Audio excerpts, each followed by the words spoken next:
अस्सलाम वालेकुम क्लास। मेरा नाम तैयबा रियाज।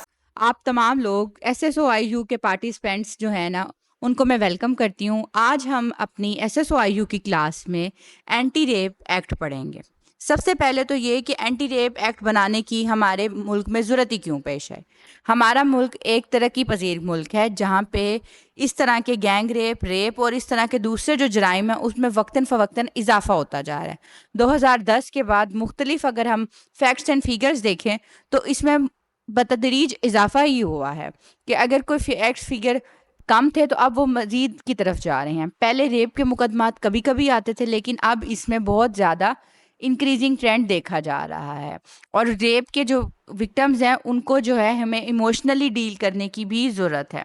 तो इस सब चीज़ों के सिनेरियो को देखते हुए इस पाकिस्तान में एक एंटी रेप एक्ट 2021 बनाया गया और इस एक्ट में ही SSOIU का क़याम किया गया कि वो special sexual offences investigation units बनाए गए हैं जो कि इस एक्ट के इम्प्लीमेंटेशन के थ्रू और इस एक्ट पे अमल करते हुए इन्वेस्टिगेशंस करेंगे और रेप के मुकदमात को डील करेंगे। इस एक्ट में डिफरेंट सेक्शंस हैं जिसमें आप सबसे पहले तारीफ़ात हैं। आपको तारीफ़ की गई है कि इसमें जिनसी मुजरिम कौन होता है, मुतासरा क्या होता है, ये सारे डिफरेंट तारीफ़ात बयान की गई हैं। उसके अलावा इसमें दूसरे सेक्शन में आपको बताया गया खुसूसी अदालतों का क़याम किस तरह होता है, इनको कौन क़याम करेगा, इनकी सारे प्रोसीजर्स, रूल्स एंड रेगुलेशंस।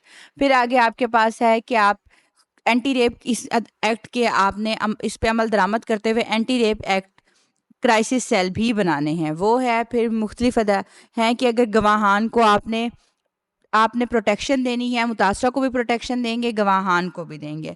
फिर उसके रूल्स एंड रेगुलेशंस हैं, किस तरह इसको इम्प्लीमेंटेशन करवाएंगे, कवायद इसके क्या क्या होंगे, ये तमाम चीज़ें इसके डिफरेंट सेक्शंस में इस एंटी रेप एक्ट में कवर किया जाता है। इसमें इस एक्ट की सबसे ज़्यादा खसूसियत जो है वो ये है कि इसमें जो मुआवजा होता है, जो मुलजिम की तरफ से मुआवजा अदा किया जाता है, वो डायरेक्ट विक्टिम को मिलता है ताकि उसका जो नुकसान हुआ है वो कहीं कहीं किसी न किसी तरह फाइनेंशियली उस नुकसान को कवर अप करने की कोशिश करे। कानूनी मदद भी दी जाती है जिसमें मुख्तलिफ पैनल के जो हैं हमारे पास जजेस भी, रिटायर्ड जजेस भी और वकील होते हैं जो मशवरे भी देते हैं और प्रोसिक्यूट भी करते हैं इनके तमाम को केसेस। फिर अगर वो कहते हैं कि हम अपना ट्रायल जो है आ नहीं सकते, वो वीडियो लिंक के थ्रू उनके शहादतों को रिकॉर्ड किया जाता है। और फिर इसमें शनाख्त जाहिर नहीं करना चाहते अगर, तो भी आप इसमें दिया गया है इस एक्ट के थ्रू ये प्रिविलेज हासिल है कि अगर कोई विक्टिम कहे कि मैं अपनी शनाख्त जाहिर नहीं करना चाहती तो उसकी शनाख्त जाहिर किए बगैर भी उसके मुकदमे को आगे प्रोसिक्यूट पूरी तरह से किया जाता है। ना सिर्फ उसकी FIR दर्ज होती है बल्कि उसके ऊपर पूरी तफ्तीश, पूरा केस ट्रायल चेक करता है। वो शनाख्त जाहिर करने का भी दो तरीके हैं, या तो एक फ़ेक शनाख्त बना दिया जाए या फिर जो हमारी स्टेट है वो मुद्दई बन जाती हैं। तो इसमें डिफरेंट सेक्शंस हैं जो डिफरेंट चीज़ों को डील करती हैं और हमने बहैसियत पुलिस ऑफिसर अपनी तमाम तर सलाहियतों बरोए कार लाते हुए इस एक्ट पे अमल दरामद करने की कोशिश करनी है। शुक्रिया।